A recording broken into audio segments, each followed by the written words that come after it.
The fluorescent lights in the 14th Precinct interrogation room buzzed with the persistence of angry wasps, casting harsh shadows across Detective Amelia King's weathered hands as she studied the file that had haunted her for 23 years. The manila folder, worn thin at the edges from countless late nights and desperate searches, contained photographs that still made her stomach clench. 7 women, all between the ages of 22 and 28, all found in Central Park during the bitter winters between 1980 and 1995. The Snowflake Killer, as the media had dubbed him, left each victim arranged like a sleeping angel in the snow, a single white rose placed delicately in their frozen hands. Outside the interrogation room, the precinct hummed with an energy Amelia hadn't felt in years. Officers whispered in clusters, their voices carrying the electric thrill of a breakthrough that had seemed impossible just 48 hours ago. Captain Rodriguez had called it the arrest of the century, but for Amelia, it felt like the closing of a wound that had been bleeding for most of her adult life. She pressed her fingers against the gold locket hanging from her neck, a habit she developed during the darkest moments of the investigation. Inside the locket was a photograph of her younger sister, Sarah, taken just weeks before she became the killer's 3rd victim in February 1983. Sarah's bright smile and dancing eyes seemed to mock the sterile environment around them, a reminder of the vibrant life that had been stolen on a night when the snow fell like broken promises across the city. Detective Marcus Chen knocked softly on the doorframe, his usually cheerful demeanor subdued by the gravity of the moment. "Amelia?" "He's ready to talk. DNA came back this morning, perfect match to all 7 scenes. After all these years." He trailed off, knowing that words couldn't encompass the journey they'd traveled together. Marcus had joined the case in 1992, a young detective fresh from the academy, with theories about psychological profiling that the old guard dismissed as academic nonsense. But Amelia had listened, recognizing in his passionate dedication an echo of her own desperate need for justice. Together, they'd built a partnership that transcended the typical police hierarchy, bonding over endless cups of coffee and the shared belief that every victim deserved to have their story told. "What's his name?" Amelia asked, though she'd memorized every detail of the arrest report. Sometimes hearing information spoken aloud made it feel more real, less like another false lead that would crumble under scrutiny. "Thomas Whitmore, 64 years old. Worked as a maintenance supervisor for the Parks Department from 1978 until his retirement in 2001. Clean record, exemplary employee reviews. Neighbors describe him as quiet, helpful, someone who shoveled their sidewalks and brought in their mail when they traveled." Marcus's voice carried the bitter irony they'd both learned to expect from their profession. Evil rarely announced itself with obvious signs. Amelia stood slowly, her knees protesting the long hours she'd spent hunched over evidence files. At 51, she carried the weight of the investigation in her posture, the slight stoop of someone who'd spent too many nights searching for answers in the darkness. Her graying hair was pulled back in the same practical bun she'd worn for decades, a style chosen for function rather than fashion. The mirror in the precinct bathroom had stopped being her friend years ago, reflecting back the cost of carrying other people's tragedies. "The families," she asked, though she already knew Marcus would have handled the notifications with the same meticulous care he brought to every aspect of the case. "I called them all this morning." Mrs. Patterson broke down crying, said she never thought she'd live to see this day. "The Nakamura family is flying in from Seattle. They want to be here for whatever comes next." He paused, his hand resting on the door handle. "Sarah's parents, your parents, have you called them yet?" Amelia's parents had moved to Arizona in 1995, unable to bear the weight of their daughter's memory pressing down on them with every New York winter. They'd invited Amelia to join them, to leave behind the investigation that was consuming her life, but she had refused. Someone had to remember, she told them. Someone had to keep looking. "I'll call them tonight," she said, knowing she was lying. The conversation with her parents would require the emotional strength she didn't possess in this moment. For now, she needed to focus on the man sitting in interview room 3, the man who'd stolen her sister's future and carved a hollow space in her family's heart. The precinct's evidence room had been transformed into a makeshift memorial over the years. 7 bulletin boards lined the walls, each dedicated to one of the victims. Sarah's board was positioned in the center, not because she was more important than the others, but because Amelia spent the most time standing in front of it. Photographs chronicled Sarah's 24 years, birthday parties, graduation ceremonies, the last Christmas morning they'd spent together as a complete family. Sarah had been a kindergarten teacher at PS 234, the kind of educator who decorated her classroom with handmade, seasonal displays and spent her own money on supplies for students whose families couldn't afford them. She talked about getting married, about having children who would grow up knowing they were loved unconditionally. Her apartment had been filled with children's artwork, colorful drawings taped to the refrigerator with proud dedication. The night Sarah disappeared, she'd been walking home from a faculty meeting that had run late. The snow had started falling around 8 o'clock, transforming the city into a winter wonderland that would become a crime scene by morning. Amelia had been a patrol officer then, just 3 years out of the academy, still naive enough to believe that justice was swift and certain.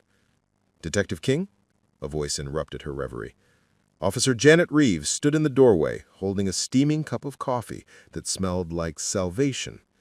Janet was one of the newer additions to the precinct, a young woman whose enthusiasm reminded Amelia of her younger self. "I thought you might need this before. Amelia accepted the coffee gratefully, wrapping her hands around the warm ceramic mug. "Thank you, Janet. Have you been following the case?" "Everyone has, ma'am. My mom used to walk me to school during those years, said she wouldn't let me out of her sight until they caught him. I was about the same age as—" Janet gestured toward Sarah's photograph. "I can't imagine what you've been through." The weight of public attention had been both a blessing and a curse throughout the investigation. Media coverage kept the case in the public eye, generating tips and keeping pressure on the department to allocate resources. But it also meant that Amelia's private grief had been transformed into public property. Her sister's memory reduced to newspaper headlines and television sound bites. "The important thing is that it's over now," Amelia said, though she wondered if it would ever truly be over. The arrest would bring a certain type of closure, but it wouldn't resurrect 7 women or heal the families that had been forever altered by loss. Marcus appeared beside them, his expression grim. "Amelia, there's something else. The DA wants to talk to you before we go in. She's concerned about your personal connection to the case. She's worried that might compromise the interrogation or create issues during the trial."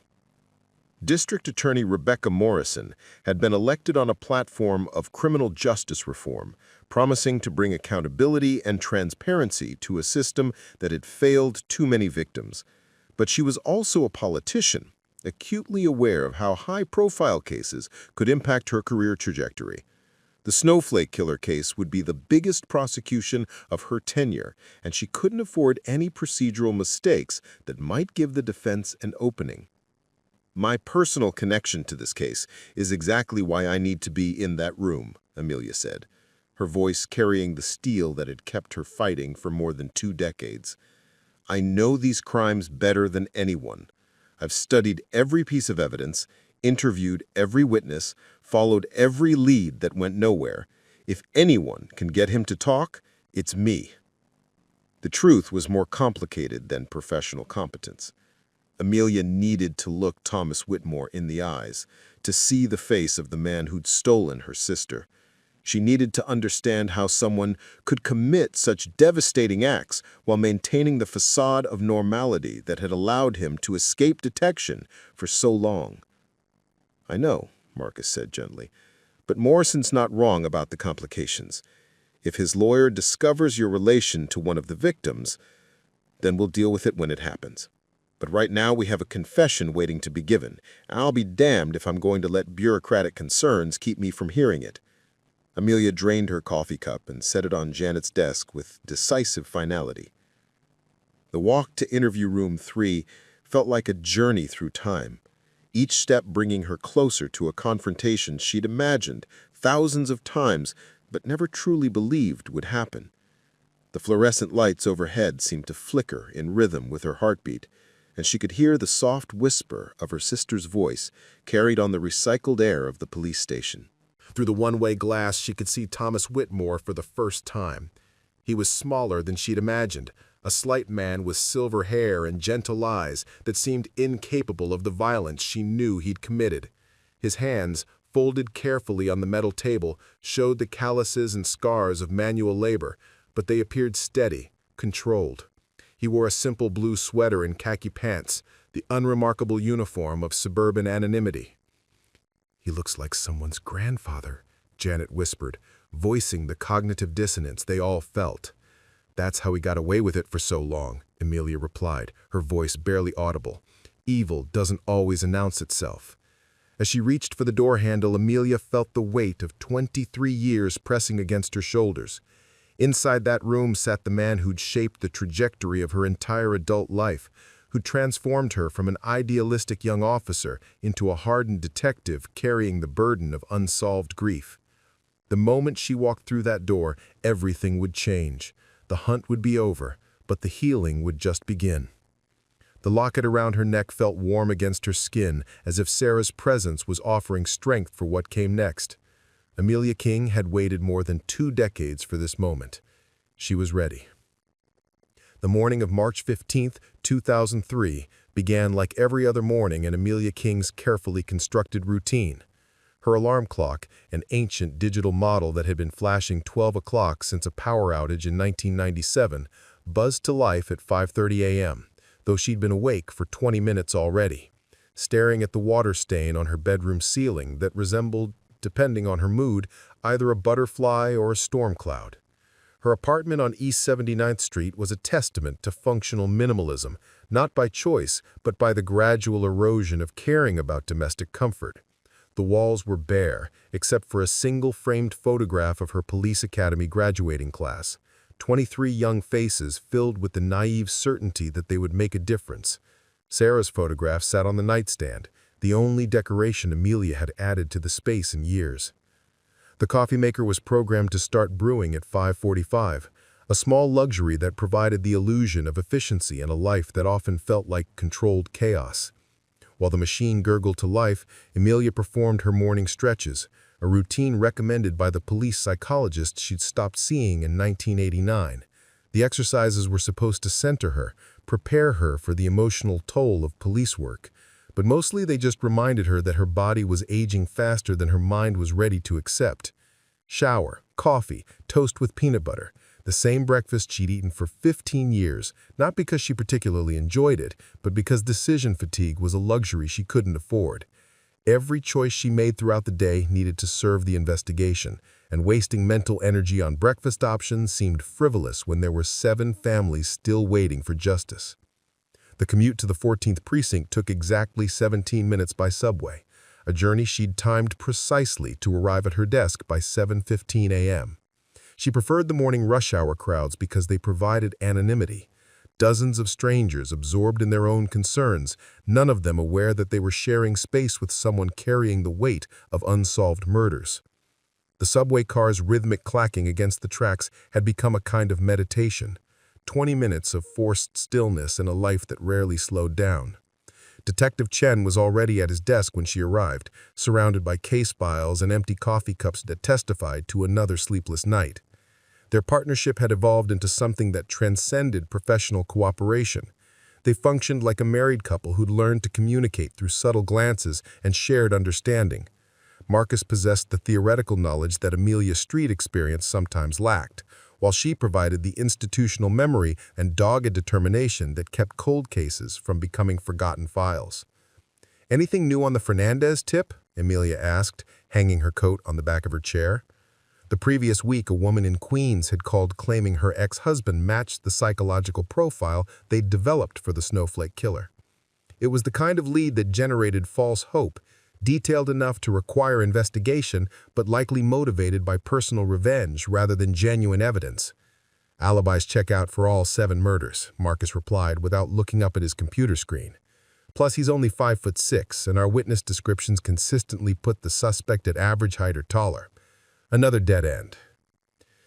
Dead ends had become the punctuation marks of Amelia's career, each one a small death that required resurrection through renewed determination. The Fernandez tip was the 47th false lead they'd investigated since the beginning of the year, part of a steady stream of well-meaning citizens and attention-seeking frauds who contacted the department with theories about the killer's identity. The morning briefing was held in Conference Room B, a windowless space that smelled perpetually of stale coffee and disappointment. Captain Rodriguez reviewed the week's cases with the mechanical efficiency of someone who'd learned to compartmentalize tragedy as a survival mechanism. 3 domestic violence arrests, 2 drug busts, 1 convenience store robbery, the routine crimes that filled the spaces between the headline-grabbing investigations. "Any updates on the Snowflake case?" asked Detective Patterson, one of the younger officers who joined the precinct after the murders had already gone cold. His question was asked with the casual interest of someone for whom the investigation was academic rather than personal. "Still working it," Amelia replied, her standard response to a question she'd been answering for 2 decades. The truth was more complex. They weren't just working the case, they were living inside it, breathing it, carrying it home at night and waking up with it every morning. The investigation had become less like a job and more like a chronic condition, something that required daily management but never fully healed. After the briefing, Amelia retreated to the evidence room, her unofficial second office, where she'd spent countless hours searching for patterns that might unlock the mystery of the killer's identity. The 7 bulletin boards had become shrines to the victims, each one meticulously maintained with photographs, timelines, and witness statements that she could recite from memory. Sarah's board occupied the center position, but Amelia forced herself to visit each victim's display with equal attention. Maria Santos, 22, a nursing student at NYU who'd been walking home from her job at a Manhattan bookstore. Jennifer Chen, 25, Marcus's distant cousin, a connection that had brought him to the case and created a personal investment that matched Amelia's own. Rebecca Thompson, 23, an aspiring actress who'd been supporting herself with waitressing jobs while attending auditions. Each woman had possessed dreams, relationships, futures that had been stolen in moments of unimaginable terror. Amelia had memorized their stories, not just as a professional obligation, but as a form of prayer, a way of keeping their memories alive when the investigation felt hopeless. She knew that Maria had been planning to propose to her girlfriend on Valentine's Day, that Jennifer had been saving money to bring her parents to America from Taiwan, that Rebecca had just landed her first speaking role in an off-Broadway production. The psychological profile developed by FBI consultants described the killer as an organized offender, someone who planned his attacks carefully and possessed enough social skills to avoid suspicion. He was likely employed in a job that provided access to Central Park, possibly in maintenance or landscaping. The white roses left with each victim suggested a romantic delusion, a fantasy that transformed murder into some twisted form of courtship. Dr. Elizabeth Hartley, the forensic psychologist who'd worked on the profile, had warned that the killer might never be caught through traditional investigative methods. "He's too careful, too controlled," she'd said during a consultation in 1994. "Unless he makes a mistake or someone close to him comes forward, he might continue indefinitely." The warning had proven prophetic. After Rebecca Thompson's murder in December 1995, the killings had stopped as abruptly as they'd begun. No more bodies in Central Park, no more white roses, no more grieving families demanding answers from a police department that had none to give. The silence was almost worse than the act of terror, creating a liminal space where hope and despair coexisted in uncomfortable tension. Amelia's personal life had become a casualty of the investigation's demands. The relationship with David Morrison, a fellow detective from the 12th Precinct, had ended in 1988, when he'd issued an ultimatum: choose him or choose the case. At the time, it hadn't felt like a choice at all. David was asking her to abandon Sarah's memory, to accept that some murders would never be solved, to build a future on the foundation of unresolved grief. "You're not investigating anymore," he'd said during their final argument. "You're obsessing. There's a difference, and it's destroying you." Maybe he'd been right about the obsession, but Amelia couldn't see the distinction he was trying to make. Justice wasn't something you pursued casually, like a hobby that could be set aside when it became inconvenient. Justice was a calling that demanded everything you had to give, and sometimes everything you didn't know you had. Her parents had made similar arguments during their infrequent phone calls. "You've given enough of your life to this," her mother would say, her voice carrying the weariness of someone who'd watched her surviving daughter disappear into the same darkness that had claimed Sarah. She wouldn't want you to sacrifice yourself for her memory. But her parents hadn't been there when Sarah's body was discovered. They hadn't seen how carefully the killer had arranged her, how the white rose in her frozen hands suggested a tenderness that made the violence even more obscene. They hadn't felt the responsibility that came with being the last person to see Sarah alive, the guilt of not insisting she take a taxi instead of walking home through the snow. The lunch routine was as rigid as the morning schedule: a turkey sandwich from the deli across the street, eaten at her desk while reviewing witness statements she'd read hundreds of times before. Sometimes Marcus would join her, but more often he respected her need for solitude during the midday break. The sandwich was tasteless, fuel rather than food, consumed while studying photographs that never revealed new secrets, no matter how intently she examined them. Afternoons were reserved for follow-up calls to witnesses, family members, and anyone else whose memory might have been jogged by time or circumstance. Most of the conversations followed predictable patterns: polite cooperation masking the desire to forget traumatic events, the gradual wearing away of details that had once seemed crucial. But occasionally someone would remember something new, a small detail that sent Amelia's heart racing with the possibility of breakthrough. Mrs. Helen Vasquez, who lived in an apartment overlooking the park, had called 3 weeks earlier with a memory that had surfaced during a conversation with her granddaughter. "I was thinking about those poor girls," she'd said, her voice trembling with age and emotion. "And I remembered something I didn't tell the police back then. The night that young teacher was killed, your sister, God rest her soul, I saw a man walking through the park around midnight. He was carrying something white, maybe flowers." The memory was decades old, possibly unreliable, but Amelia had spent an hour on the phone with Mrs. Vasquez, gently probing for additional details. The man had been of average height, walking purposefully rather than wandering. He'd worn dark clothes and moved with the confidence of someone familiar with the park's layout. It wasn't enough for an arrest, barely enough for a lead, but it was something. Evening brought the most dangerous part of Amelia's day, the transition from official police work to personal obsession. After her colleagues had gone home to families and normal lives, she would remain at the precinct, spreading case files across her desk like a tarot reading, searching for patterns that might reveal the killer's identity.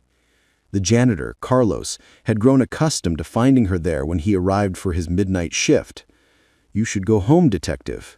The dead, they don't need you to stay awake for them." But Carlos was wrong.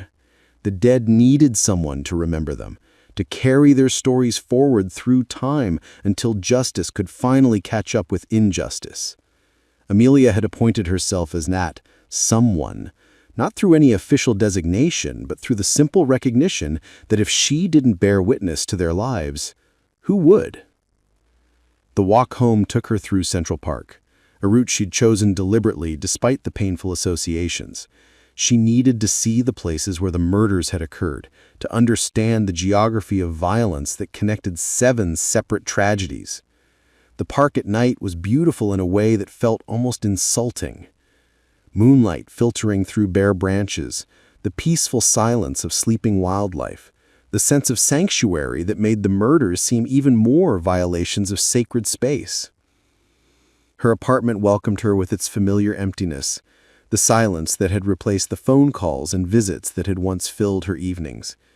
Dinner was whatever required minimal preparation: pasta with jarred sauce, a frozen meal heated in the microwave, sometimes just crackers and cheese eaten while standing at the kitchen counter.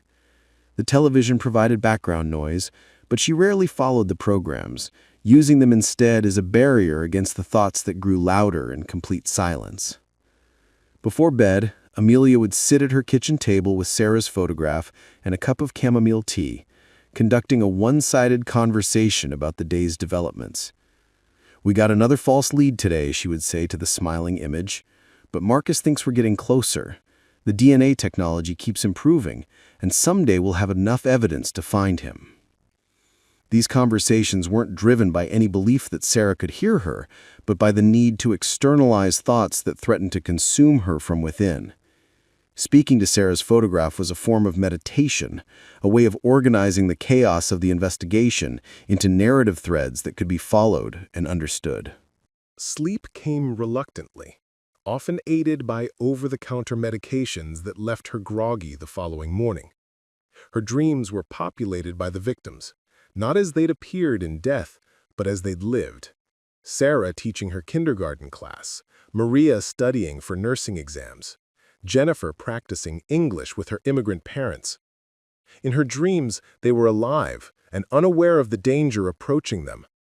And Amelia would wake with the desperate desire to warn them, to somehow reach across time and prevent the tragedies that had already occurred. The alarm clock would buzz to life at 5:30 a.m., and the cycle would begin again. Coffee, shower, toast with peanut butter. The subway ride to the precinct. 17 minutes of forced stillness before another day of searching for answers that seemed to retreat further into the distance with each passing year. But today was different. Today, Thomas Whitmore sat in interview room 3, and 23 years of routine was about to be shattered by the possibility of finally understanding why her sister had to die. The interrogation room's metal door swung open with the weight of 2 decades, and Amelia King stepped across a threshold she'd been approaching for most of her adult life. Thomas Whitmore looked up from his folded hands, his pale blue eyes meeting hers with an expression that seemed almost expectant, as if he'd been waiting for this moment as long as she had. "Mr. Whitmore, I'm Detective King," she said, settling into the chair across from him with careful composure. The fluorescent lights above cast harsh shadows across his weathered face, revealing lines that spoke of years spent outdoors, hands that knew the texture of soil and the weight of tools. "I understand you're willing to discuss the Central Park murders that occurred between 1980 and 1995. His voice, when it came, was softer than she'd anticipated, the gentle tenor of someone accustomed to speaking to injured birds or lost children. "I've been thinking about those women for a long time, Detective. Thinking about how their families never got to say goodbye properly." The casual intimacy of his phrasing sent cold fingers down Amelia's spine. He spoke about the victims as if he'd known them personally, as if their deaths had been unfortunate accidents rather than calculated acts of violence. She could feel Marcus shifting behind the one-way glass, probably making notes about the suspect's emotional disconnection and grandiose self-perception. "Tell me about Maria Santos," Amelia said, opening the case file to the first victim's photograph. The image showed a young Latina woman with bright eyes and a warm smile, captured during happier times when her future seemed limitless. She was 22 years old, a nursing student at NYU. Thomas leaned forward slightly, his expression becoming almost tender as he studied the photograph. Maria. She was walking home from that little bookstore on Amsterdam Avenue. It was snowing so beautifully that night, the kind of snow that makes the city look clean and new. She stopped to catch snowflakes on her tongue like a child. I thought she was the most innocent thing I'd ever seen. The specificity of his memory was chilling.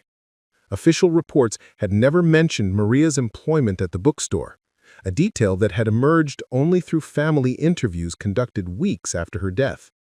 His knowledge of her route home, her spontaneous interaction with the falling snow, these were details that could only have been observed by someone who had been watching, following, hunting. "You followed her that night," Amelia stated, not asking. "I protected her," Thomas corrected, his voice taking on a defensive edge. "Do you know how many dangerous men there are in this city? How many predators who would hurt a sweet girl like Maria? I made sure she was safe from all of them." The twisted logic of his justification was textbook sociopathy, but Amelia had learned to control her emotional responses during interrogations. She made careful notes while maintaining steady eye contact, allowing him to interpret her silence as understanding rather than revulsion. "How did you protect her?" Thomas's hands unfolded, revealing fingers stained with decades of honest labor. "I kept her from suffering. When I found her in the park, she was so cold, shivering like a lost bird. I gave her warmth, Detective. I gave her peace." The euphemisms were nauseating, but Amelia pressed forward. "What about the white roses?" His face transformed at the mention of the flowers, taking on an expression of such genuine tenderness that it was almost obscene. "White roses are symbols of pure love, Detective. Love without conditions or expectations. I wanted each of them to know in their final moments that they were cherished, that their beauty was appreciated by someone who understood its true value. 7 women died, Mr. Whitmore. 7 families were destroyed by your actions. 7 angels were released from a world that didn't deserve them," he countered, his voice rising slightly before returning to its controlled whisper. "Do you know what happens to women like them in this city? They get used up, discarded, forgotten. I gave them immortality." Amelia's hand moved instinctively to the locket around her neck, feeling Sarah's photograph pressed against her skin like a talisman. The urge to reach across the table and shake this delusional man until he acknowledged the magnitude of his crimes was almost overwhelming, but she forced herself to maintain professional composure. "Let's talk about Sarah King," she said, her voice steady despite the earthquake in her chest. Thomas's entire demeanor shifted at the mention of her sister's name. His eyes widened with what appeared to be recognition, and he studied Amelia's face with new intensity. "King, you're related to her." "She was my sister." The admission hung in the air between them like a bridge neither wanted to cross. Thomas leaned back in his chair, his expression cycling through surprise, curiosity, and something that might have been sympathy. When he spoke again, his voice carried a different quality, more personal, more intimate. "Sarah was special," he said, and Amelia's blood turned to ice. "Different from the others. She fought me." The room seemed to contract around them as Thomas continued speaking. Most of them were so surprised, so frightened that they couldn't resist effectively. But Sarah, she was a fighter. She kept asking about her students, worried that they wouldn't understand why she wasn't at school the next day. Even when she was dying, she was thinking about those children. Amelia's pen snapped in her grip, the plastic fragments cutting into her palm with sharp precision. Blood welled from the small wounds, but she barely noticed the pain. Across the table, Thomas watched her emotional reaction with clinical interest, as if her emotional response was a fascinating psychological experiment.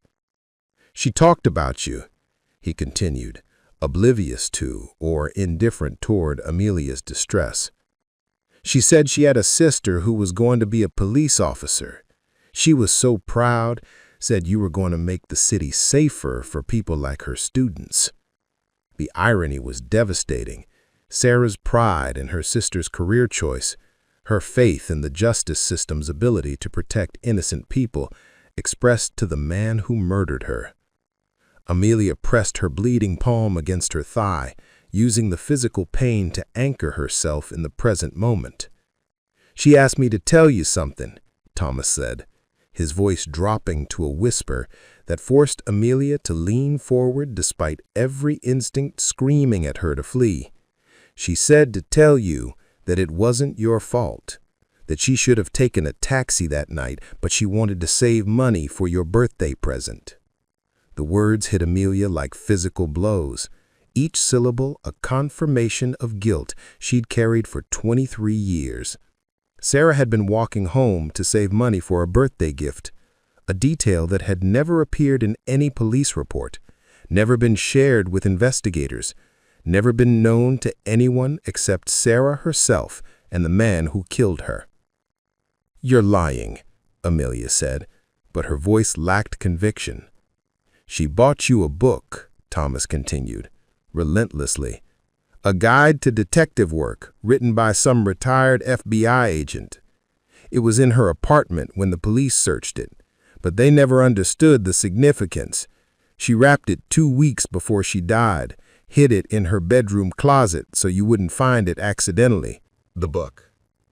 Amelia remembered finding it during the awful process of clearing out Sarah's belongings, a cheerfully wrapped present that had seemed like mockery in the aftermath of tragedy. She'd never opened it, couldn't bear to see what message Sarah had written inside, couldn't face the evidence of her sister's faith in her future success. "Why are you telling me this?" Amelia asked, her professional composure finally cracking. "Because she was right about you," Thomas replied. "You did make the city safer. You never stopped looking for me, never stopped fighting for justice.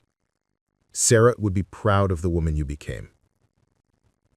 The manipulation was expertly crafted, designed to create false intimacy between predator and prey. Thomas was trying to transform their relationship from adversaries to co-conspirators united by their connection to Sarah's memory. But even recognizing the tactic didn't diminish its emotional impact. Part of Amelia desperately wanted to hear more about her sister's final moments, to collect every detail that might provide closure or understanding. Marcus chose that moment to enter the interrogation room, his presence a welcome interruption to the psychological chess match. "Mr. Whitmore, we need to discuss Jennifer Chen," he said, settling into the third chair with files of his own. Thomas's attention shifted to the new participant, and Amelia used the moment to collect herself. She wiped the blood from her palm with a tissue, took several deep breaths, and rebuilt the professional barriers that Thomas had expertly dismantled. "Jennifer was my cousin," Marcus said, without preamble. "Third cousin, actually, but family is family in our culture. She was planning to become a doctor, wanted to work in underserved communities." "Ah, Detective Chen," Thomas said, as if greeting an old friend. "I wondered if you were related to her. The resemblance is quite striking around the eyes. Jennifer was beautiful, intelligent, ambitious, full of plans for helping others. Such a waste." "You mean her murder was a waste," Marcus corrected sharply. "I mean her life would have been a waste," Thomas replied with disturbing calm. "Do you know what happens to idealistic young doctors in this city? They get crushed by bureaucracy, worn down by insurance companies, corrupted by pharmaceutical interests. I saved her from all of that. I preserved her dreams in perfect amber." The forensic psychologist's profile had predicted this type of rationalization, the killer's need to transform selfish acts of violence into altruistic gestures of protection. Thomas genuinely believed he was helping his victims, rescuing them from futures he deemed unworthy of their perceived purity.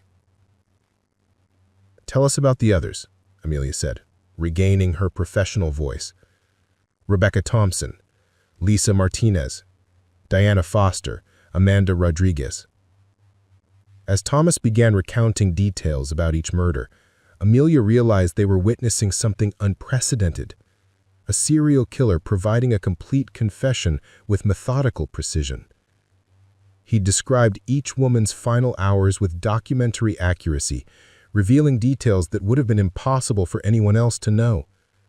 The locations where he'd encountered them, the conversations they'd shared, the methods he'd used to incapacitate them, all delivered in the same gentle tone he might use to describe feeding birds in the park. The forensic psychologist's profile had predicted this type of rationalization, the killer's need to transform selfish acts of violence into altruistic gestures of protection. Thomas genuinely believed he was helping his victims, rescuing them from futures he deemed unworthy of their perceived purity. "Tell us about the others," Marcus asked. Thomas was quiet for a long moment, his fingers drumming silently against the metal table. When he spoke, his voice carried a weariness that aged him beyond his 64 years. "I'm dying. Pancreatic cancer. 6 months, maybe less. I don't want to take their stories with me to the grave. They deserve to have their truth told." The confession continued for 4 hours, interrupted only by breaks for water and the arrival of the court-appointed stenographer who would create the official record of Thomas Whitmore's admissions. Each revelation felt like a small explosion in Amelia's chest. Details about crime scenes that had never been released to the public, personal information about the victims that only their families had known, descriptions of the killer's methodology that matched every piece of forensic evidence collected over 2 decades. By the time Thomas finished speaking, the sun had set outside the precinct windows, casting the interrogation room in the artificial twilight of fluorescent lighting. Amelia's notepad was filled with her careful handwriting, names, dates, locations, and the terrible specifics of 7 murders finally given voice by the man who'd committed them. "Is there anything else you need to tell us?" Marcus asked, his own composure frayed after hours of listening to clinical descriptions of violence. Thomas looked directly at Amelia, his pale eyes holding hers with uncomfortable intensity. "I kept something," he said quietly, "from each of them. Not as trophies, I want you to understand that. As memorials." The room temperature seemed to drop 10 degrees. Serial killers who took souvenirs from their victims were among the most dangerous offenders, driven by compulsions that typically escalated rather than disappeared.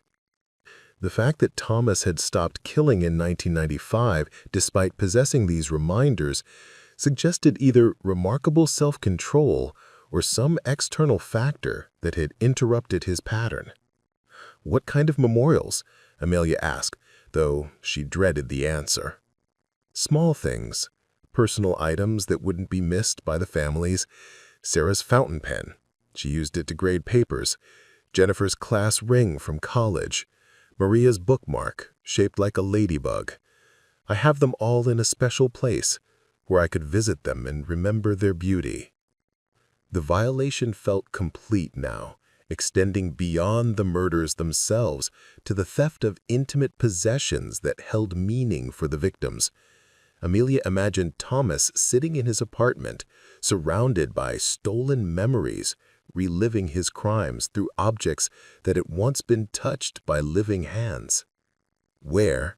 Marcus demanded. "In my apartment. There's a wooden box in my bedroom closet, underneath some old photo albums. Everything is there, labeled and preserved. I thought their families might want them back." The gesture toward redemption felt obscene, coming from someone who'd caused such devastating loss. But Amelia recognized the psychological complexity at work. Thomas wanted to be remembered as something more than a monster, to have his final act be one of returning rather than taking. It was a common pattern among dying criminals, the desperate attempt to balance scales that could never be made even. District Attorney Morrison arrived as the formal confession was being concluded, her expression grim as she reviewed the preliminary notes Marcus had prepared. She was a woman in her late 40s with silver-streaked hair and the intense focus of someone who'd built her career on complex prosecutions. The Snowflake Killer case would define her tenure as DA, and she was acutely aware of the scrutiny that would accompany every decision. "This is unprecedented," she said, speaking to Amelia and Marcus in the hallway outside the interrogation room. A complete confession with corroborating details that only the killer could have known. But I'm concerned about the admissibility of some statements, particularly those made to Detective King, given her personal connection to one of the victims. Amelia had been expecting this conversation, but it still felt like a slap across the face. Every word he said was witnessed by Detective Chen and recorded by the stenographer. The confession will stand up in court. That's not the issue, Morrison replied. Defense counsel will argue that your emotional investment compromised the interrogation, that you coerced statements through psychological manipulation. They'll claim the entire confession is tainted by your personal agenda. The legal complexities were frustrating but predictable. Even with Thomas's willing admission of guilt, the justice system required careful adherence to procedural safeguards that could be exploited by skilled defense attorneys. The irony was bitter. After 23 years of following every rule, dotting every procedural I, and crossing every legal T, Amelia's personal connection to the case might undermine the prosecution's strongest evidence. "What do you recommend?" Marcus asked. "We proceed carefully. The confession is powerful, but we need to build a case that doesn't rely entirely on statements made in Detective King's presence. Forensic evidence, DNA matches, corroboration from the recovered personal items. We make sure the conviction is bulletproof even if the confession gets thrown out." The search of Thomas Whitmore's apartment was conducted that evening, yielding evidence that transformed the case from circumstantial to ironclad. The wooden box in his bedroom closet contained exactly what he'd described: 7 carefully preserved items, each labeled with a victim's name and date of death. Sarah's fountain pen was there, the same blue and silver Parker that she'd used throughout college and her teaching career. The sight of it, nestled among the other stolen memories, brought tears to Amelia's eyes for the first time since the interrogation began. But the most shocking discovery was found in Thomas's basement, a meticulously maintained workshop where he'd created the white roses that became his signature.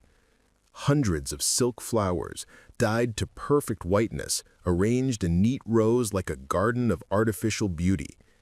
Each rose was identical to those found with the victims, crafted with the precision of someone who understood the details mattered, that symbols carried weight beyond their material form. The psychological evaluation requested by the defense team revealed Thomas to be legally sane but profoundly delusional, operating under a complex system of justifications that transformed murder into mercy.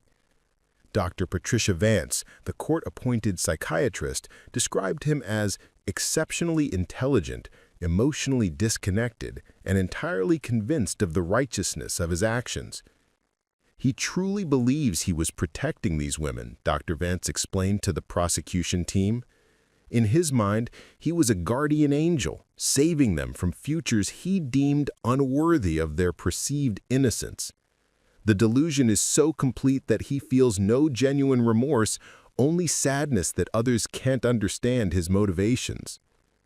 The media attention that followed Thomas's arrest was unprecedented, transforming the Snowflake Killer case into a national obsession. Television news programs featured psychological experts analyzing the mind of a serial killer, while newspaper reporters investigated every aspect of his background, searching for clues that might explain how an apparently normal man could commit such horrific acts. Thomas's neighbors expressed shock and disbelief, describing him as helpful and considerate, someone who shoveled snow from elderly residents' sidewalks and offered to walk their dogs during bad weather. His former colleagues at the Parks Department remembered him as conscientious and reliable, never missing work or causing problems with other employees. The cognitive dissonance between his public persona and private actions became a source of endless fascination for a public struggling to understand how evil could hide behind such mundane normalcy. For Amelia, the media circus felt like a violation of the victim's memories. Sarah's photograph appeared on magazine covers alongside sensationalized headlines about the sister detective's 20-year quest for justice. Reporters camped outside her apartment building, shouting questions about her personal relationship with the case and her emotional reaction to finally meeting her sister's killer. "How does it feel to solve the case that consumed your career?" one persistent journalist asked as Amelia tried to enter the precinct. The question was unanswerable, because the case wasn't truly solved. It was concluded, finished, brought to a legal resolution, but the emotional and psychological wounds it had created would take much longer to heal. Justice had been served in the technical sense, but justice was a cold comfort for families who'd lost daughters, sisters, friends to the twisted fantasies of a delusional killer. The trial, when it finally began 6 months later, was both anticlimactic and devastating. Thomas pleaded guilty to all 7 murders, sparing the families the trauma of lengthy proceedings while ensuring his confession would become part of the official record. The sentencing hearing provided an opportunity for victim impact statements, giving voice to grief that had been silent for too long. Maria Santos's mother spoke about her daughter's dreams of becoming a nurse, about the scholarship fund she'd established in Maria's name to help other young women pursue medical careers. Jennifer Chen's parents, who'd traveled from Taiwan for the trial, described their daughter's letters home filled with plans for bringing modern medical care to rural communities. Rebecca Thompson's sister shared memories of a talented actress whose final performance would forever remain unfinished. When it came time for Amelia to speak, she found herself struggling to reduce 23 years of loss and determination to a brief statement appropriate for legal proceedings. Sarah King was more than a victim. She'd been a beloved sister, a dedicated teacher, a woman whose life had been full of potential that would never be realized. Sarah King believed in the power of education to change lives. She spent her days nurturing young minds, teaching children that they could become anything they dreamed of becoming. Thomas Whitmore stole not just her life, but all the lives she would have touched, all the students she would have inspired, all the joy she would have brought to the world. The judge sentenced Thomas to life in prison without the possibility of parole. 7 consecutive life sentences that ensured he would never again pose a threat to innocent women. As the gavel fell, marking the legal conclusion to decades of investigation, Amelia felt neither satisfaction nor relief, only a profound emptiness where the driving purpose of her adult life had resided. The morning after Thomas Whitmore's sentencing, Amelia King woke to a silence she hadn't experienced in 23 years. The alarm clock's familiar buzz at 5:30 a.m. felt different somehow. No longer the call to battle that had defined her mornings, but simply the marker of another day that stretched ahead without the urgent purpose that had sustained her for so long. She lay in bed staring at the water stain on her ceiling, wondering what shape her life would take now that justice had finally been served. The phone began ringing at 6:15 a.m. as reporters and well-wishers attempted to reach her for reactions to the previous day's verdict. Amelia let the answering machine handle the calls, listening to the distant voices offering congratulations that felt strangely hollow. Captain Rodriguez called to inform her that the department was granting her 2 weeks of administrative leave, mandatory rest, he called it, though they both knew it was really time to figure out what came next. Marcus arrived at her apartment around noon, carrying coffee and bagels from their usual deli. His presence was comforting, a connection to the shared experience that no one else could fully understand. They sat at her kitchen table in companionable silence, 2 partners who'd fought the same war for over a decade, suddenly faced with the strange territory of peace. "How are you holding up?" he asked, though his own exhaustion was evident in the lines around his eyes. "I don't know," Amelia admitted. "I keep waiting to feel something. Relief, satisfaction, closure, but mostly I just feel empty." Marcus nodded, understanding the complexity of emotions that accompanied the end of such a consuming investigation. "The families want to hold a memorial service," he said carefully. "Something to honor all 7 victims now that their stories have finally been told. They've asked if you'd be willing to speak." The thought of facing the grieving families again was both appealing and terrifying. Throughout the investigation, Amelia had maintained professional distance, treating the other victims' relatives with respectful sympathy while keeping her own emotional investment hidden. Now that Thomas's confession had revealed the intimate details of each murder, the boundaries between personal and professional grief had completely dissolved. "When?" she asked. "Next Sunday, at St. Patrick's Cathedral. The Archbishop agreed to hold a special service given the circumstances." The memorial service became a citywide event, drawing hundreds of people who'd followed the case through media coverage and felt connected to the victims' stories. The cathedral's soaring architecture provided a sense of grandeur appropriate for such a significant moment, while the afternoon light streaming through stained glass windows created an atmosphere of transcendent beauty. Amelia sat in the front pew between Marcus and Captain Rodriguez, wearing the black dress she'd bought for Sarah's funeral and rarely worn since. Around them, the families of all 7 victims were present. Parents who'd aged decades in the years since losing their daughters, siblings who'd built their own families while carrying the weight of unresolved grief, friends who'd never stopped wondering what they could have done differently. The Archbishop's opening remarks focused on the concept of redemption through truth, the healing power of finally understanding events that had seemed senseless for so long. Today we gather not just to mourn the loss of 7 beautiful souls, but to celebrate their lives and acknowledge the courage of those who refuse to let their stories be forgotten. Each family member who spoke painted a picture of lives that had been full of promise, dreams that extended far beyond personal success to encompass service to others. Rebecca Thompson had been accepted to several prestigious acting programs, but had chosen to work with inner-city youth, using theater as a tool for social change. Lisa Martinez had been studying social work with plans to specialize in helping domestic violence survivors. Diana Foster was pursuing a law degree with the goal of providing legal aid to immigrant families. When Amelia was called to the podium, she carried with her the worn photograph of Sarah that she'd kept in her locket for 23 years.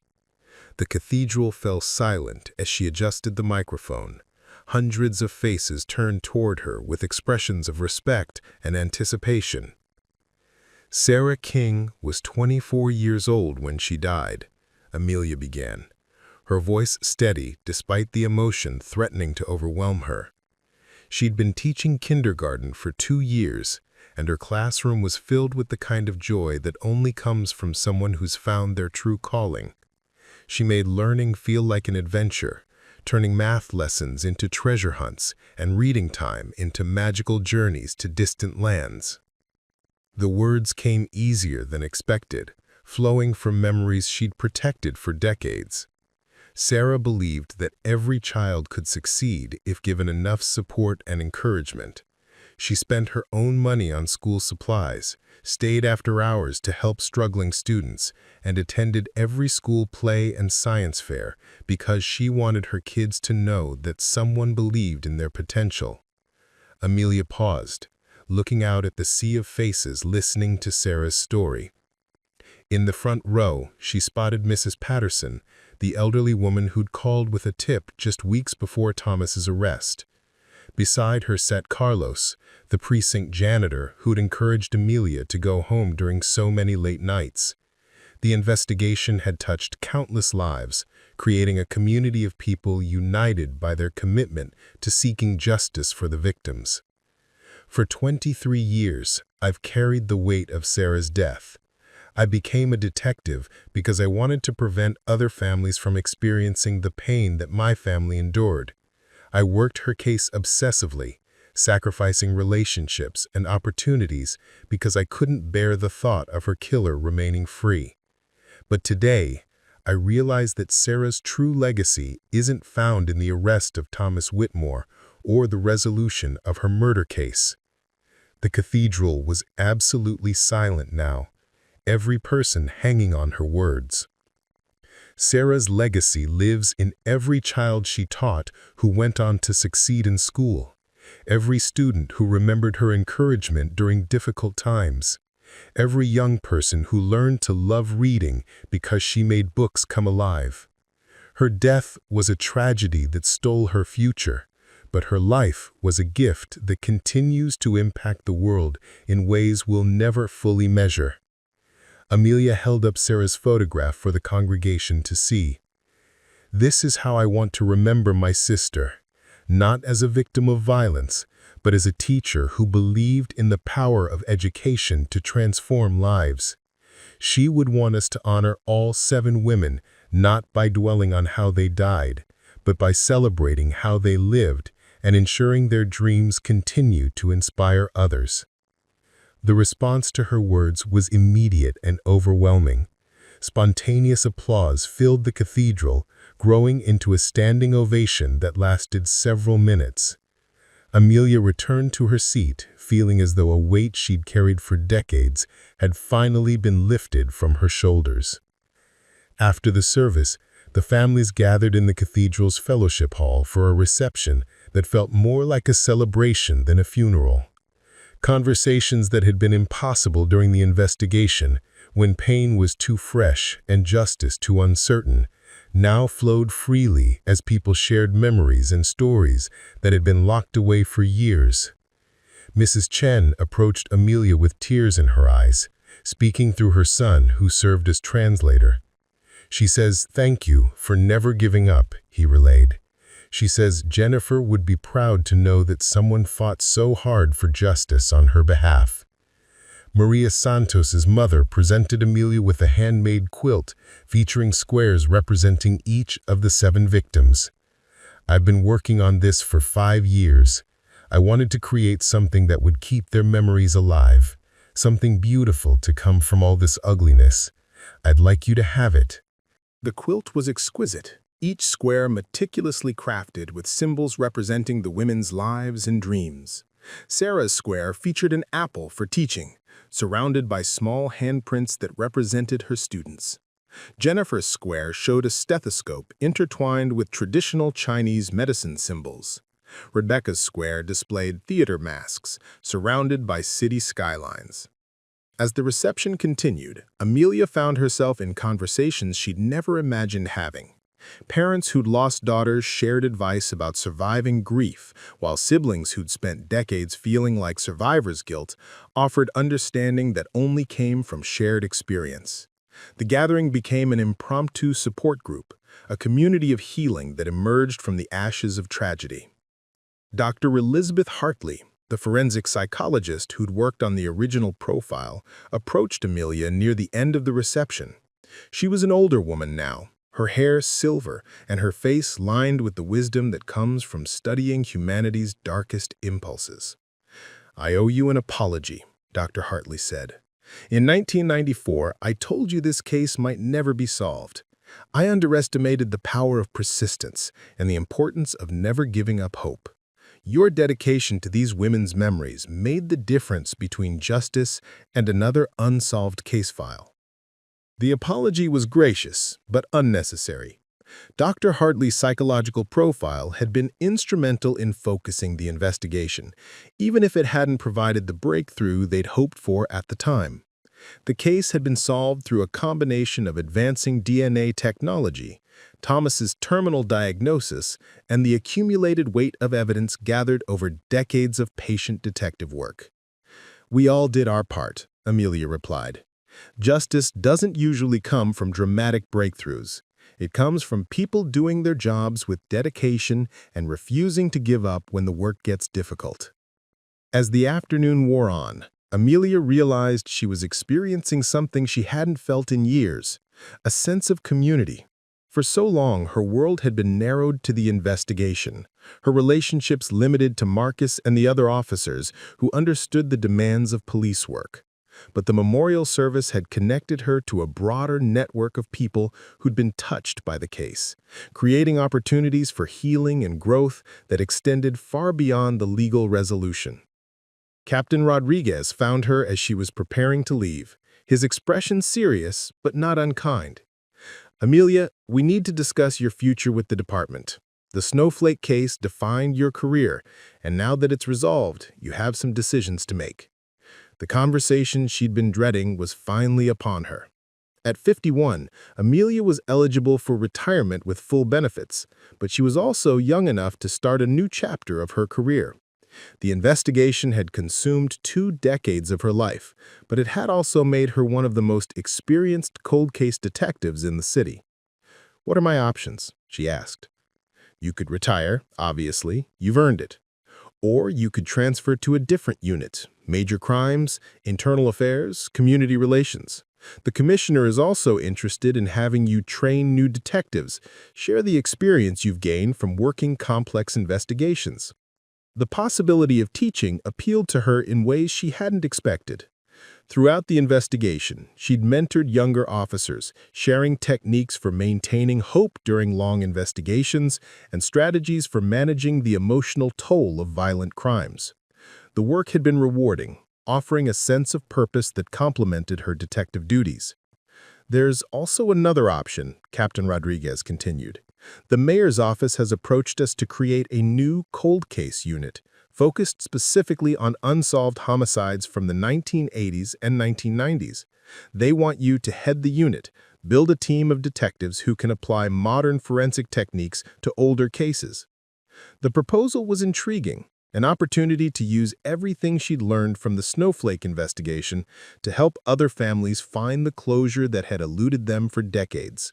New York City had hundreds of unsolved murders from that era, cases that had gone cold when DNA technology was in its infancy and psychological profiling was still considered experimental. "How long do I have to decide?" Take your time. The department owes you that much. But don't take too long. There are families out there who need someone with your skills and determination fighting for their loved ones. The drive home from the memorial service took Amelia through Central Park, where the afternoon sun was filtering through leaves, just beginning to show their autumn colors. She parked near the Bethesda fountain and walked the paths where 7 young women had lost their lives, feeling their presence in the gentle breeze that carried the scent of fallen leaves and approaching winter. At each location where a murder had occurred, someone had left flowers. Not white roses like Thomas's twisted tributes, but colorful bouquets that celebrated life rather than death. The spontaneous memorials had appeared throughout the week following his arrest, placed by people who'd followed the case and wanted to honor the victims' memories. As she walked, Amelia thought about Sarah's classroom, about the students who were now adults with families of their own, carrying lessons they'd learned from a teacher who'd been taken from them too soon. She thought about the other victims and the dreams they'd harbored, the contributions they would have made to a world that needed their compassion and dedication. The sun was setting as she reached the last memorial site, where 7 candles had been arranged in a circle around a small placard reading, "Never Forgotten." The flames flickered in the evening breeze, casting dancing shadows that seemed to move with the rhythm of remembered laughter. For the first time in 23 years, Amelia King felt truly at peace. This comprehensive narrative follows Detective Amelia King's extraordinary journey from the arrest of Thomas Whitmore, the Snowflake Killer, through 25 transformative years that fundamentally changed law enforcement approaches to cold case investigation. The story demonstrates how one solved case became a catalyst for systemic change across multiple disciplines, touching law enforcement methodology, victim advocacy, education, and the broader understanding of justice itself. 6 months after Thomas Whitmore's sentencing, Detective Amelia King stood before fresh-faced police academy recruits, preparing to deliver what would become one of the most influential lecture series in modern law enforcement training. Her transition from active investigation to education marked not an ending, but a transformation. From someone who solved one case to someone who could teach others to solve many. Her lectures emphasized fundamental truths that contradicted popular crime drama narratives. Real police work required persistence and patience, rather than dramatic breakthroughs or sudden revelations. She stressed that justice delayed isn't justice denied, it's justice that requires extraordinary dedication to achieve. This philosophy, born from 23 years of investigating her sister Sarah's murder, would become the foundation for a new approach to cold case work. The classroom environment allowed Amelia to process her own experiences while sharing hard-won wisdom with the next generation. Teaching felt like a natural extension of investigative work. Both required analyzing complex information, recognizing patterns, and communicating findings in ways others could understand and act upon.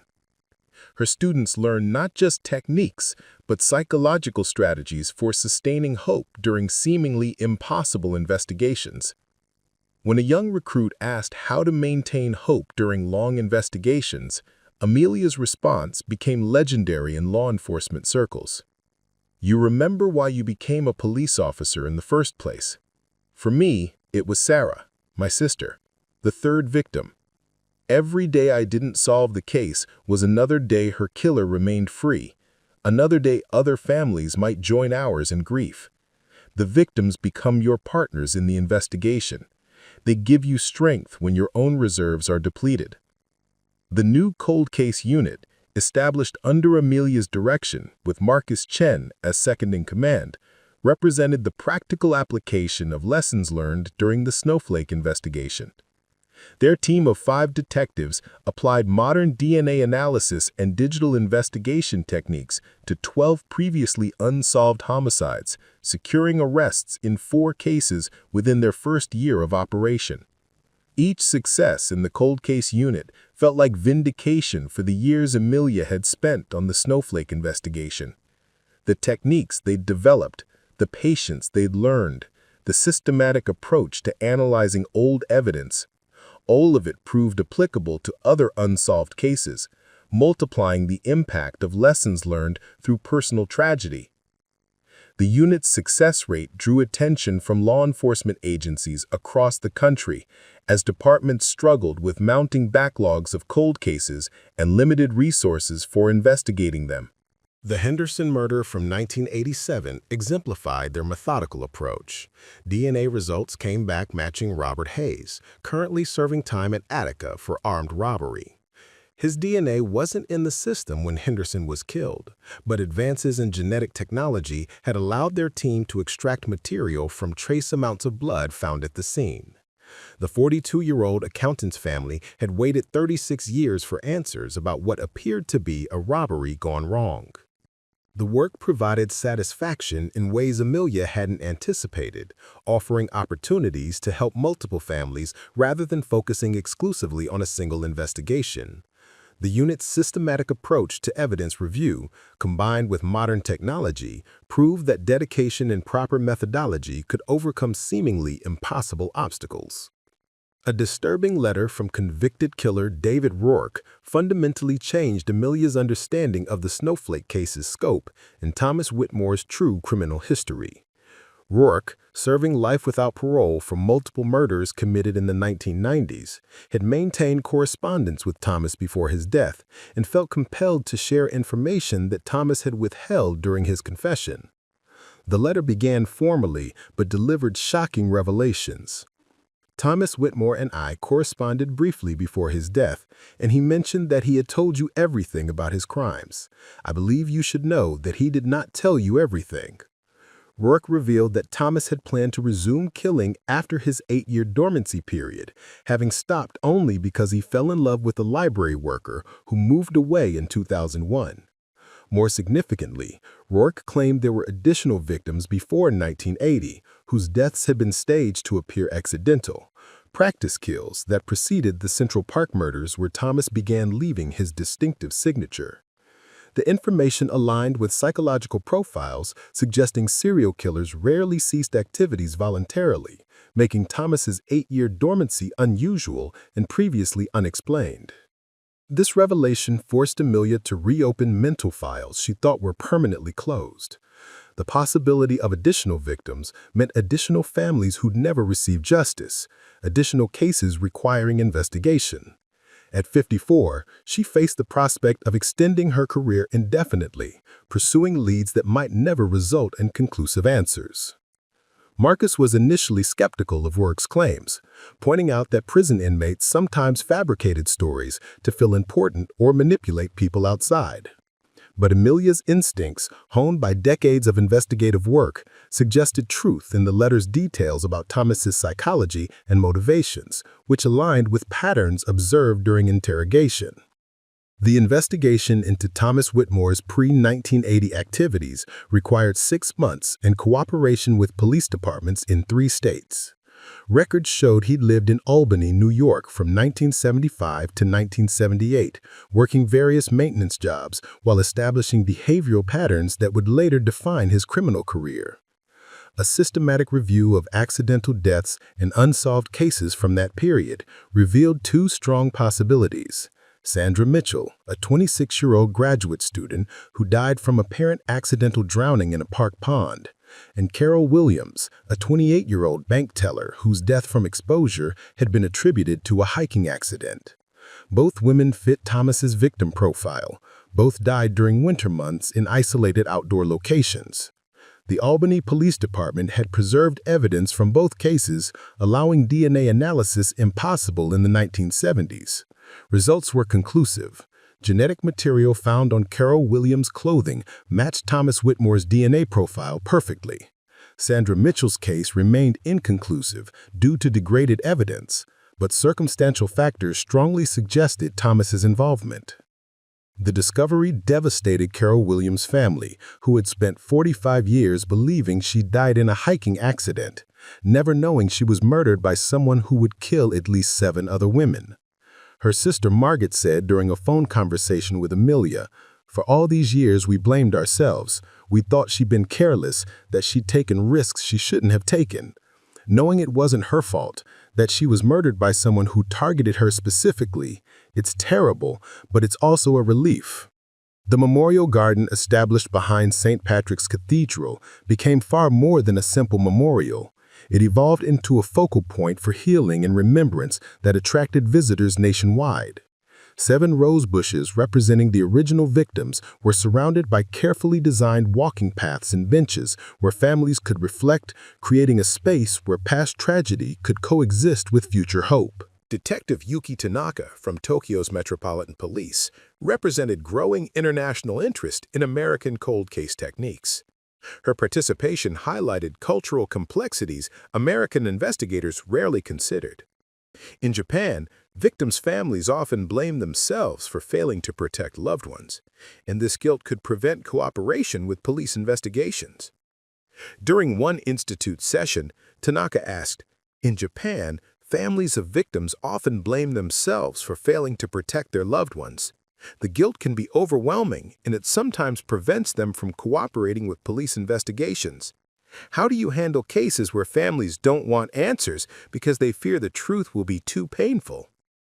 Amelia's response became foundational to international cold case work. The fundamental principle remains the same. You remember that you're seeking justice for the victims, not for the families or the community or your own sense of professional satisfaction. The victims can't speak for themselves, so you become their voice. But you have to respect the wishes of those who survived them, even when you disagree with their choices. A consultation in Seattle demonstrated the method's adaptability when Amelia helped solve a series of 1990s murders by recognizing that the killer was performing for an audience. Unlike the Snowflake murders, where Thomas sought privacy for his rituals, the Seattle killer positioned crime scenes to be visible from elevated vantage points, apartment buildings, office towers, parking garages, where he could observe discovery of victims' bodies. This insight led to surveillance footage analysis and the arrest of security guard Gerald Morrison, who had positioned himself to observe the discovery of his victims' bodies. The case demonstrated how techniques developed during one investigation could be adapted to solve seemingly unrelated cases with different motivations and methodologies.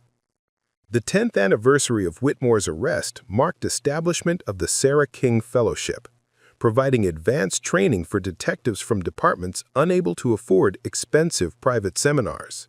Fellows spent 6 months at the institute, learning both investigative techniques and psychological skills necessary for sustaining hope during extended investigations. The fellowship program addressed cultural complexities in cold case work, as international participants highlighted how family dynamics affected investigations in different societies.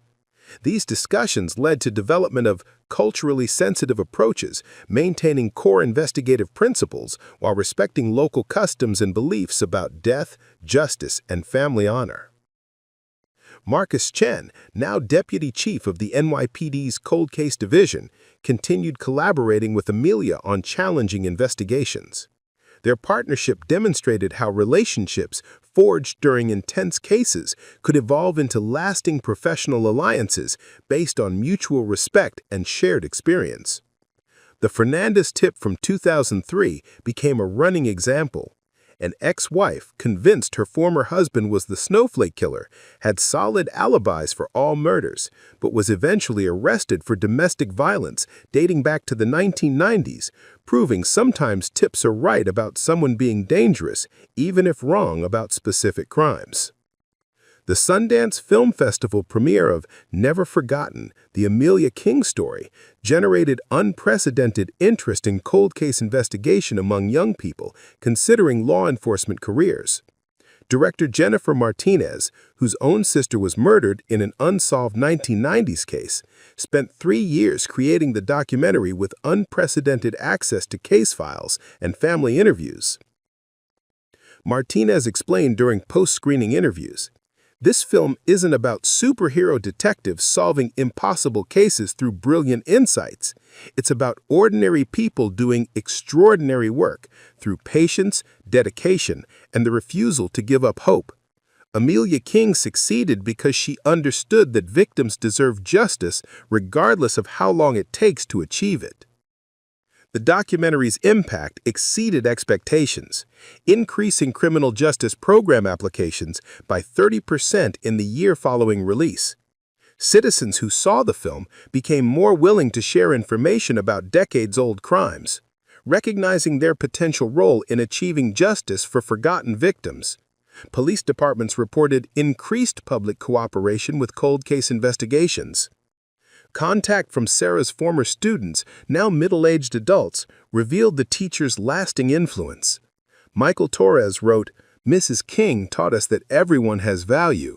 She used to say that it didn't matter where we came from or what our parents did for work. What mattered was how hard we tried and how we treated other people. I became a teacher because of her example, and I've spent my career working in Title I schools because she showed me that's where dedicated educators can make the biggest difference." The testimonies created a more complete picture of Sarah's legacy than police files could provide. Her death sparked decades of investigation, but her life inspired people who'd never heard of Thomas Whitmore or the Snowflake case. The 20-year anniversary symposium showcased revolutionary advances in cold case methodology, genetic genealogy identifying suspects through distant relatives, artificial intelligence analyzing thousands of case files for invisible patterns, and digital forensics recovering evidence from previously non-existent devices. Dr. Sarah Mitchell, the Institute's current director and former student of Amelia's, emphasized during the symposium, "Technology provides tools, but justice requires human dedication. The machines can process evidence faster and more accurately than we can, but they can't care about the victims. That's still our job." Detective Angela Santos, Maria Santos's niece who joined the NYPD's Cold Case Division, represented generational continuity of the work. Her presence demonstrated how the investigation's impact had extended into victims' families, inspiring new careers dedicated to justice. When she asked what Amelia would tell her younger self, the response became part of Institute training materials. At 76, Amelia reflected that she would tell her younger self that the work would be harder than imagined, but more meaningful. I would tell her that solving Sarah's case wouldn't bring her sister back, but it would honor her memory and protect other families from experiencing the same loss. I would tell her that justice isn't just about punishment, it's about remembering the victims, supporting the survivors, and creating a world where fewer families have to endure what ours did. The Institute had grown to include satellite offices in 12 cities with plans for international expansion. The Memorial Garden had become a permanent city installation recognizing victims of unsolved crimes. The bronze plaque's inscription, "Their stories live on in those who refuse to forget," captured the essence of the work's continuing impact. Thomas Whitmore died in prison 18 months after conviction, his cancer claiming him before serving even a fraction of his 7 life sentences. His death was noted briefly in newspapers, marking the end of a life defined by terrible choices made during winter nights decades earlier. None of the victims' families attended his funeral, a sparse affair attended only by a prison chaplain and 2 guards. At 76, Amelia officially retired from active consulting while remaining chairman emeritus of the Institute. The organization had trained over 1,000 investigators and contributed to resolving more than 500 previously unsolved homicides, validating the dedication invested in the original Snowflake investigation. The Memorial Garden's expansion included displays honoring cold case victims worldwide whose stories had been concluded through the Institute's work. The diversity of cases illustrated how techniques developed for one New York investigation had proven applicable across different cultures, time periods, and circumstances. The Sarah King Memorial Hall's most meaningful display remained simplest: a photograph of Sarah in her kindergarten classroom surrounded by smiling children. The image captured joy and hope that had defined her life and continued inspiring those working for justice on her behalf. The 25th anniversary of Thomas Whitmore's arrest found 81-year-old Amelia in assisted living overlooking Central Park, where her life's work had begun. Despite declining health, her mind remained sharp, and her apartment contained memorabilia from decades of service, commendations, photographs with officials, and letters from grateful families. Marcus, now in his 70s, continued regular visits, bringing updates on cases solved by investigators they'd trained. The rhythm of their conversations had become reports of justice achieved through patient application of methods developed during their partnership. Cases solved, families healed, and peace found through persistence. The most treasured possession remained Sarah's photograph in the worn silver locket, slightly faded, but with her smile as bright and hopeful as nearly half a century earlier. This simple memento symbolized the personal motivation that had driven systemic change in law enforcement. The Silver Anniversary Symposium brought together investigators, researchers, and family members to discuss advances in cold case methodology and continuing challenges of seeking justice for historical crimes. The event acknowledged how the victims' memories had inspired positive change while acknowledging that the work continued through new generations trained in methods developed during the Snowflake case. The Snowflake investigation's true victory lay not in solving 8 murders, but in transforming how law enforcement approaches cold cases. The King method became standard training, emphasizing systematic evidence review, psychological understanding, and emotional connection to victims without obsession. The Institute's satellite offices and international programs demonstrated universal applicability of techniques developed from one family's tragedy. Training over 1,000 investigators and contributing to hundreds of solved cases proved that dedication and proper methodology could overcome seemingly impossible obstacles. Each solved case represented families who found closure after years of uncertainty. The ripple effects extended beyond law enforcement into education, medicine, and social work as victims' legacies inspired careers dedicated to service. Sarah's former students became teachers, Jennifer Chen's family established medical scholarships, and Maria Santos's relatives opened community health clinics. The narrative demonstrates that justice encompasses more than punishment. It includes memory, honor, and refusing to let tragedy have the final word.